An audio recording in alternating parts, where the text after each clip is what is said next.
Tu te demandes, est-ce que Dieu était là quand on a abusé de moi, quand la vie était si difficile?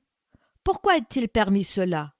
Et surtout, la joie est-elle encore possible pour moi? Nous allons aborder ces sujets dans cet épisode. J'étais heureuse, puis je me suis mariée et tout a changé. Bienvenue sur mon podcast Briser les chaînes. Ce podcast est pour vous si vous êtes chrétienne et malgré cela malheureuse. Vous n'avez plus de joie. Vous voulez retrouver cette joie. Avant de commencer, j'ai une grande nouvelle à te partager. Tu comprendras tout à l'heure pourquoi cela rentre si bien dans le thème de cet épisode. Alors la voilà, mon tout nouveau livre. Et si la joie était encore possible, retrouver la joie en Dieu quand la vie fait mal, est enfin disponible en prévente jusqu'au 30 mai sur mon site cultiverlajoiesendieu.com/livre.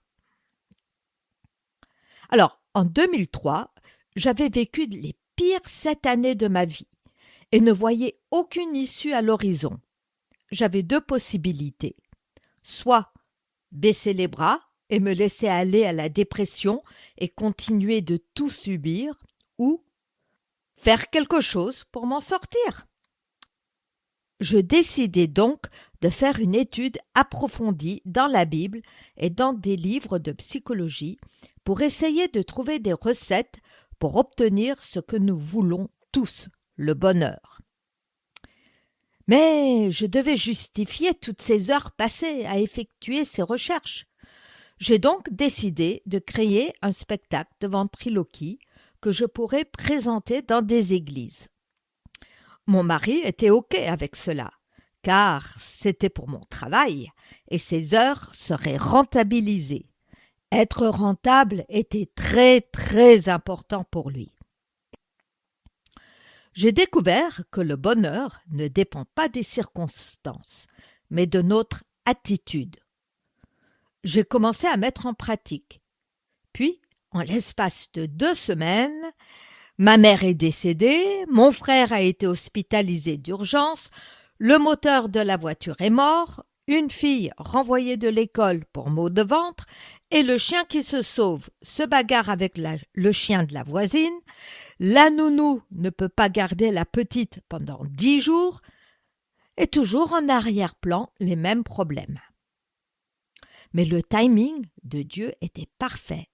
Les problèmes étaient là, mais il m'avait préparé. Je me suis sentie confiante, proche de Dieu. Ma vision avait changé. Quelques mois plus tard, j'ai pu présenter ce spectacle dans une église. Lors d'une discussion, je disais que j'étais prisonnière de mes circonstances et que Dieu m'aidait à avoir cette paix et cette joie. Je n'avais pas mentionné les problèmes de mon couple. Cette personne m'a dit « Dieu ne veut pas que tu sois prisonnière. Il te montrera en son temps le moyen de t'en sortir. » Et effectivement, 2 ans plus tard, les choses ont commencé à bouger. Je vais vous lire Ecclésiaste 3, versets 1 à 11. Tout ce qui se produit dans le monde arrive en son temps. Il y a un temps pour naître et un temps pour mourir. Un temps pour planter et un temps pour arracher les plantes. Un temps pour tuer et un temps pour soigner les blessures. Un temps pour démolir et un temps pour construire. Il y a un temps pour pleurer et un temps pour rire. Un temps pour gémir et un temps pour danser.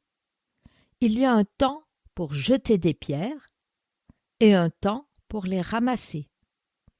Il y a un temps pour donner des baisers et un temps pour refuser d'en donner. Il y a un temps pour chercher et un temps pour perdre. Un temps pour conserver et un temps pour jeter. Un temps pour déchirer et un temps pour coudre. il y a un temps pour se taire et un temps pour parler. Il y a un temps pour aimer et un temps pour haïr. Un temps pour la guerre et un temps pour la paix. Quel profit celui qui travaille retire-t-il de sa peine? J'ai considéré les occupations que Dieu a imposées aux humains. Dieu a établi pour chaque événement le moment qui convient. Il nous a aussi donné le désir de connaître à la fois le passé et l'avenir. Pourtant, nous ne parvenons pas à connaître l'œuvre de Dieu dans sa totalité. Alors Dieu n'est pas l'auteur du mal. Il permet, mais en établit les limites. Il est aussi le maître du calendrier. Je me souviens encore de ce mois de décembre 2004. Décembre était toujours un mois très chargé.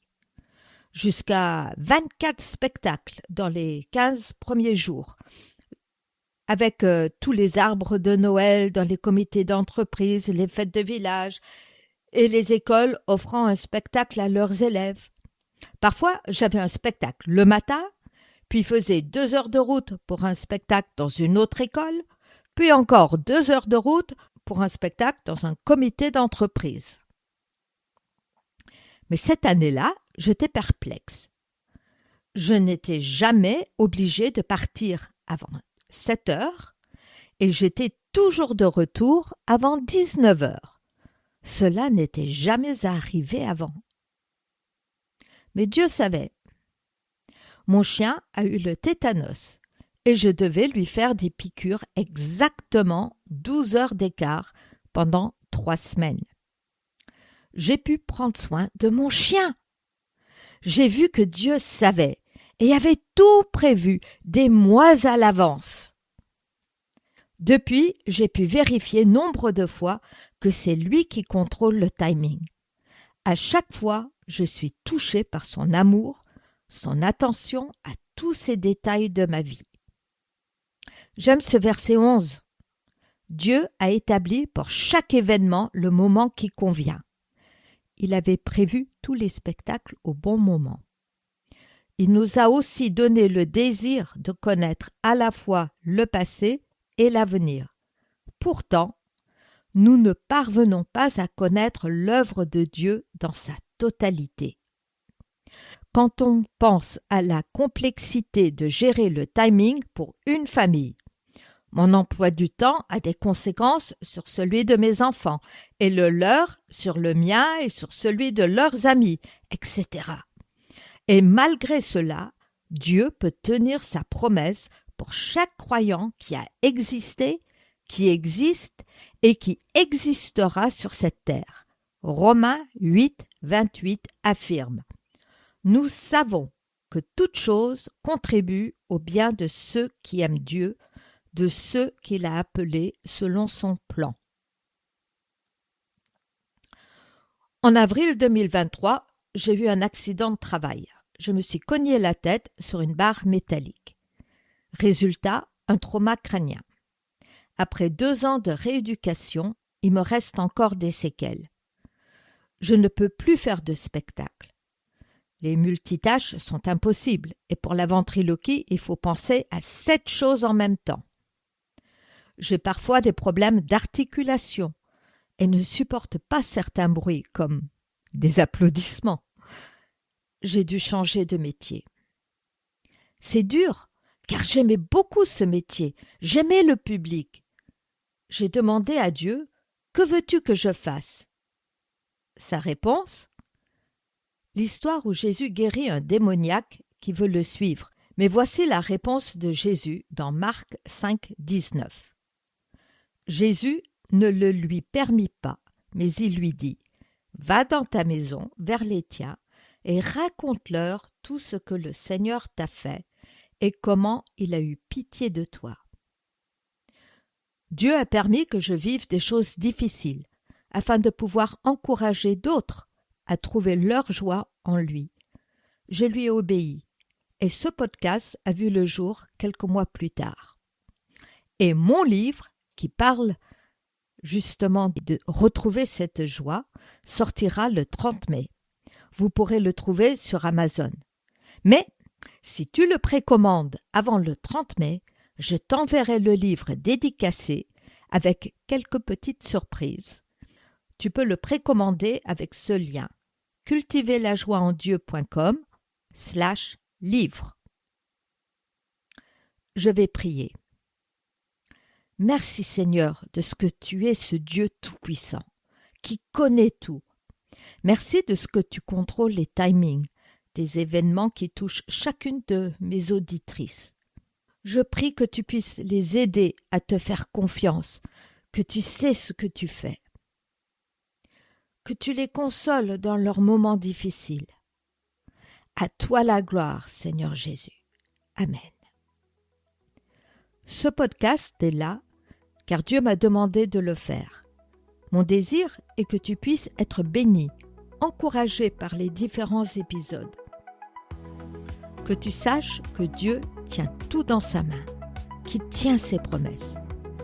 Tu peux me laisser un commentaire dans l'appli ou m'envoyer un message à anna@cultiverlajoiesendieu.com si tu le désires. À la semaine prochaine!